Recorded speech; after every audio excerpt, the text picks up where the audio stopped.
three seniors who play their final regular season home game tomorrow. Questions for the seniors, please? Go ahead, no mics. How do you, keep the emotions from senior day away from, this game that means a lot?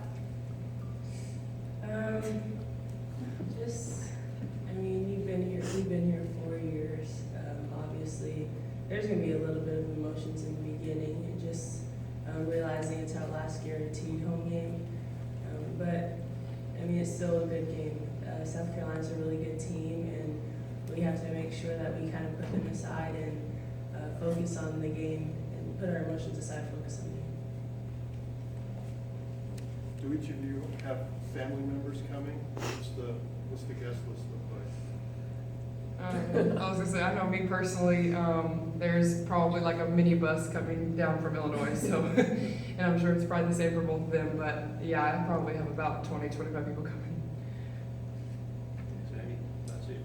I got people coming from Oregon, California, Maryland, Ohio, everywhere. Got about 30 to 40 people coming. Here's a politician. All cities, what about you? Yeah, same. A lot of family, so it's probably going to be a pretty packed environment tomorrow. Should be really good energy just from the crowd.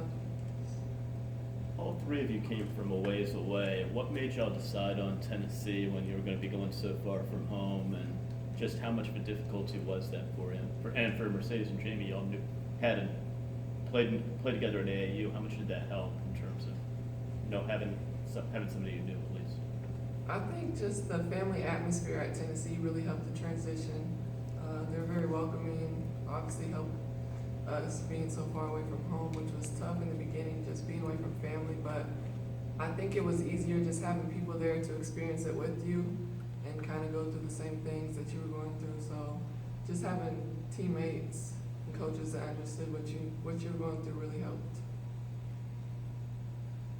Jamie or Mercedes, was it tougher being that far from home, or did you really feel like this became almost like a second home for you?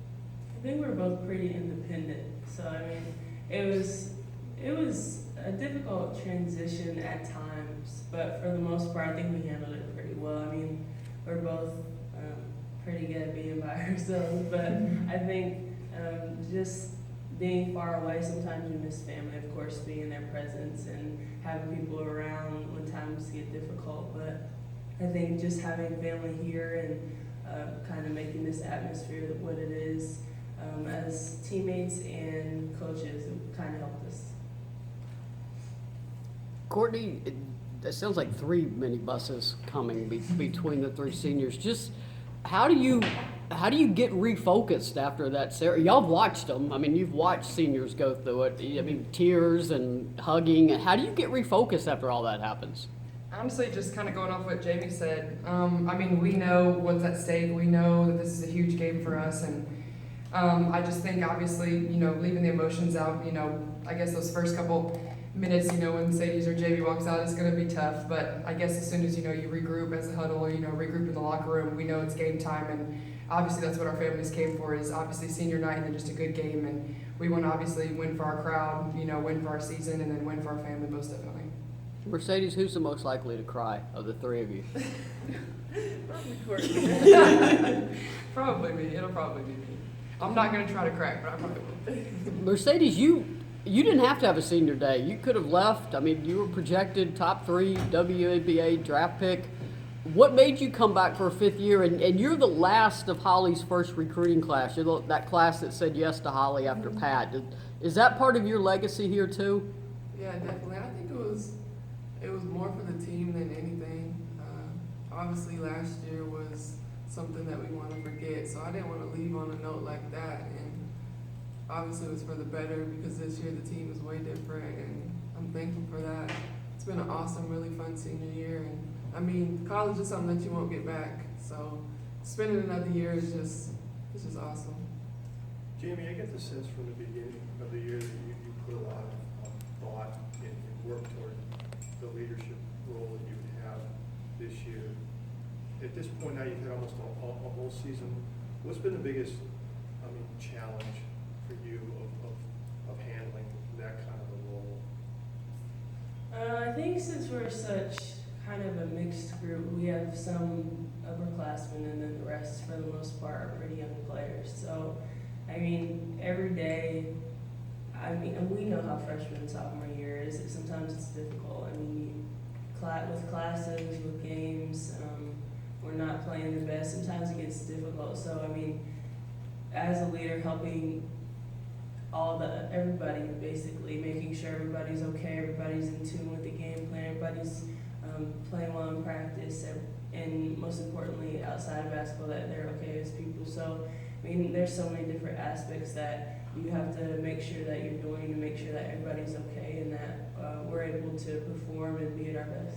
Is that draining in some at some points? Because it sounds like it's almost like a daily sort of a thing.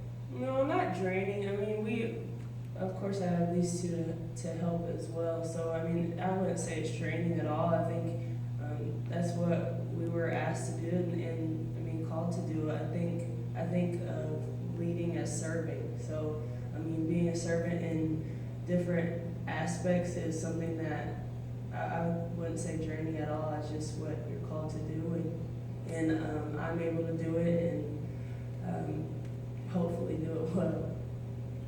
Dave? How important has it been with these freshmen coming in and kind of with you all leaving, setting the foundation for the future? That's for any of you.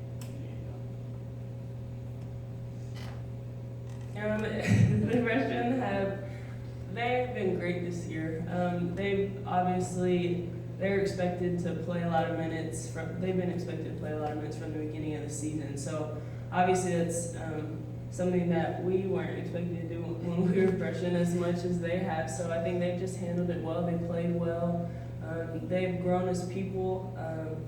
And they're just doing a really good job. I think they all have so much potential. I think you guys have seen it this year. They have so much potential to do really great things here. And I mean, the class next year is a really good class too. So I'm excited to watch over the coming years just how they grow as players. And I know they're going to do really good things here. Jimmy, you mentioned serving. You think of leading as serving. What are some examples of you and the two women next to you serving this team? I think just different ways. When people need rides, when people need to talk, when just being there in any ways, kind of putting people before yourself. I think that's what it ultimately means to serve. Whenever people need anything from you, just being there despite what you have going on. So I think that's the biggest thing. Obviously, we're older, 21, 22, and 22 almost. So we're older, so we've kind of been there and kind of had more experiences than they have had. So I think just sharing our knowledge, being there, and so in different ways on the court, off the court, is just what it means to serve. Steve? Just for all of y'all, what were y'all's expectations coming into Tennessee, and how have the reality kind of matched to what y'all were expecting going in? Well, obviously the expectation is to win championships, and so I think kind of what Sadie was saying, just, maybe not going out on a note that, she wanted. I know just even with my role, like I know, with maybe even limited minutes to them, just it's still the same expectation for everybody. I mean, we're 10 deep this year, and I know that, with us writing on the board, we won an SEC, tourney title, we won a national, championship. Obviously the expectations haven't been reached, and I think that's obviously why Sadie said she wanted to stay and go out on a high note, and Coach believes in us, we believe in each other, and like Jamie talks so highly on the freshmen, we know that they can get us there, and they're experienced enough now to know, they've had a good taste of big games, and so I think that ending on South Carolina tomorrow, hopefully on a high note, and then going into the tournament will hopefully roll us into a high expectation of a national championship run. You all obviously been in the NCAA tournament a few times. What do you, kind of looking ahead, what will it take for y'all to make a good run in the tournament? Honestly, it takes your best game. In that moment, it's either win or go home, and everyone comes to play their best. No matter what seed they are, no matter where you are, everyone comes to play their best game because no one wants to go home and end their season. Jamie, that game at Florida is probably not the score. I mean, nobody expected you to win by 28 points going in after what happened. Does that show how much this team could make a run if it can flip that switch? That it clearly can flip on when the team wants to. Yeah, I think that's just what what we needed to do. We talked at halftime and said we need to crank it up. It's time. We need to get everybody on the same page and just crank it up. And I think our third quarter, I don't know what the score was, but You were up 4. we really picked. Oh, it you up. mean at the end of the third? Yeah, third quarter, we really picked it up, and I think it just carried on for the rest of the game. So I think it's a matter of us, everybody getting on the same page and playing that way all the time. That's what makes us a good team, and that's what we were doing at the beginning of the year, which made us so tough. And we kind of step back from that. I think sometimes when you play well or do well, sometimes you kind of step back of what got you there. But I think doing that constantly will make us be a great team. Follow-up question about your leadership too. When you had to come out with the 2 fouls in the first quarter, Holly post-game radio show said Jaime came by and said if they don't play hard, get them out as you came out of the game. Now maybe Holly shouldn't have shared that, but that's a form of leadership too. You basically said, hey, they're not playing hard, get them out. Is that maybe your seniors, could Jaime be that blunt, and is that good for you guys? Yeah, I think just being Jamie's teammate, being alongside her 4 years, that's just how Jaime is. That's what kind of leader she is. And Jamie's gonna say how she feels and how she thinks it. So I think just, obviously as the freshmen were coming in, it might have been a little tough at first to, maybe mid of practice, that's why we've had plenty of team meetings to know how each, senior approaches someone. Like Sadie's might be a little passive but straight to the point. I'm kind of just really open. Jamie's right to the point. So obviously you can see that, but I think obviously just going off her 2 fouls, when, you have a, top leader like that coming out of the game, Holly was stressing the whole time in timeouts, we need pressure, we need energy. And so obviously we don't want someone coming in just that's going to keep the game monotone. So definitely, that's something very common coming from Jamie. Jaime, it was a compliment. Holly said you were spot on. You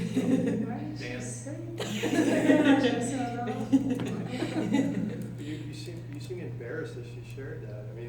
It kind of goes with the role, doesn't it? Yeah, but no, she needs to know that, not everybody else. It sounds bad. I don't know, it's just at the moment we were both talking about it, Sadie and I were talking about it like we just needed to pick it up. If people weren't going to play hard because we knew we were going to do our part in playing hard, then they needed to get out.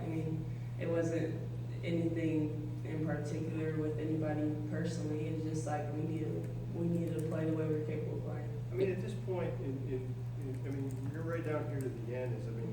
You just have to. Who cares if it bothers somebody that these sort of things need to be said now? Maybe it needed to be said a month ago too. What's your thoughts on that sort of stuff right now? That who cares if it bothers somebody? We gotta get ready. Yeah, that's for real. Who cares? At this point in the season, if you're taking things personal, then I don't think you really want to win. Because at the end of the day, we all want to win as a team. Coaches, I know they want to win. So if you're not playing hard and not doing your part, and people tell you that, me included, then if you take it personally, then you're not wanting to win. So, if anybody takes it personally, then sorry, but not really sorry because we need to win at this point. If you lose, we're guaranteed, I think, 3 more games. 3 more games at this point. So I think just we don't have any time to waste or to play games or to play around. It's win or don't win at this point, and we don't have anything more to after that. Mercedes, did Nikki Anasicki was at the game, former player. Did she come in the locker room and speak to you guys at all? Yeah, she did. She really just expressed how proud she's been of us playing this year, and she just told us that she will be at the SEC tournament next week. I think it's just great like that to have players like her come back and speak to us, and just know that they're still watching, still supporting. Because I know probably in a couple years we're still going to be watching the team, and we know just how much potential they're going to have in the next couple years from the freshmen and the incoming class. And I think it just shows the support and the sisterhood. It really lives on forever. So she was encouraging, there was no. Yeah, Okay. yeah. Thank you, ladies. Thank you. Thank you. Thanks.